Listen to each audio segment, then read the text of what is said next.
Hi friends, today we are going to see demo on how we can schedule stored procedure with task. If you have not seen my recent blog on getting started with Snowflake task, I would suggest you to please have a look. I have provided blog link in the YouTube video description. Hope you will like this demo. Please subscribe to my channel if you have not done yet for all the interesting demo. Let's start with the demo.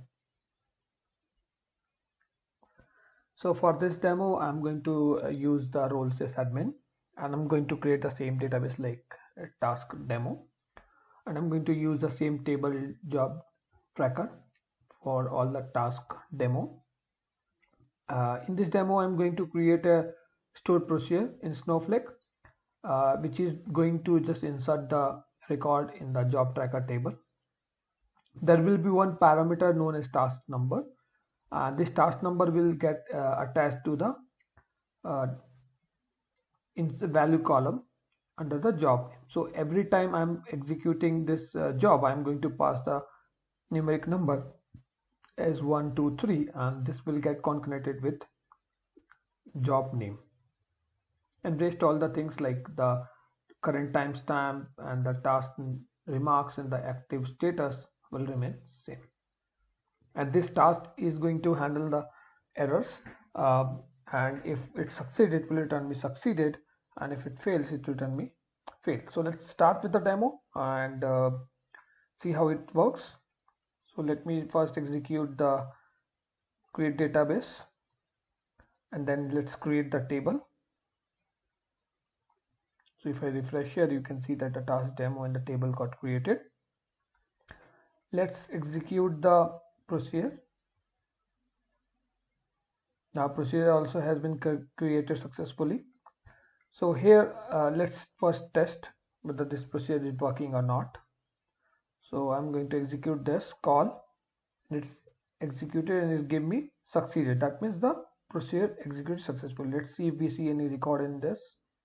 We can see that task sp call, that was the name of my first statement, and then it's populated with the current timestamp and the remarks in the job status. So this task sp call 1 was the name of the hard-coded value which I am passing here, and then it was concatenated with the task number which I just passed. So I have passed 1. So let's try with the 2. If we see the another record with the 2 concatenated, yes, it succeeded. Let's see. So now we can see the task sp call 2. So now that you understand the flow of the demo going to be, let me truncate this table. Now I'm going to create a tree of task. The master task will get created and use the SQL statement, and all the child tasks will use the stored procedure with different number calling, and then I will again use the insert statement to close the master task. So basically the master task is having a schedule of 1 minute, and that insert with the job name as task master. All right, and all the child task is going to use the after clause and going to refer to their root task using after task name. So here task sp call 1 is referring to master task master underscore task and calling the storage procedure with 1. Similarly, task 2 is referring to task 1 and passing and calling the stored procedure with value 2. Similarly, 3 is calling 3 and referring to 2. And at the end, I'm going to just create another task which is known as master end task. It's just going to close the insert statement with, say, like master end task and the statement master task ended. So let's execute all the task. So we will have 4 or 5 I think 5, yes, 5 rows created. One is master end task, one is master root task, and then there is 3 child task. So let me enable this master task so that all the other task is running. So now I have enabled everything. Let's execute. So task and see all are started now.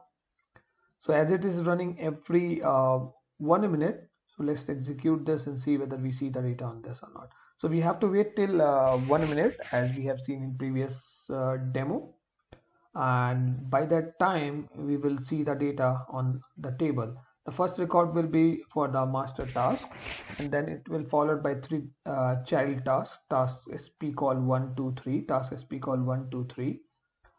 So basically, and then it will be end by a record called master end task. So hopefully it should show by now. No, okay, we have to wait for a bit more, and then we will see how it get the record. So we have to refresh couple of minutes. So let's see. Hopefully it should be done in a moment. Okay. All right. So let's see, where are we? Are we getting? Yes. So we can see now the first task master has been executed and the first start record has been inserted. Let's execute. Now we see that the child record has been task has been executed, and it kick off the procedure and inserted the child record. So you can see that task sp call was mentioned as an insert statement value inside the store procedure, and we passed with calling value of 1. Let's execute again, and we see another 2 records for 2 and 3 call, and then we will see the last call for closing the task. So let's wait. So now we see that the end task for the last call. So now that the schedule has been completed the life cycle of execution. So one tree of tasks has been executed, started with task master followed by 3 different child execution using store procedure, and at the end we close that using the insert statement or the SQL statement. So now that you know how you can use the store procedure to schedule a task, means it's now easy whether you want to schedule a SQL statement or a procedure, you know how to do that. So now that I have already done all the things, I am going to suspend all the tasks.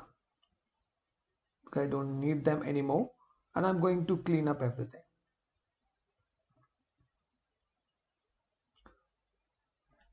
Hope you like my demo, and if yes, please subscribe to my channel and like my video. Thank you.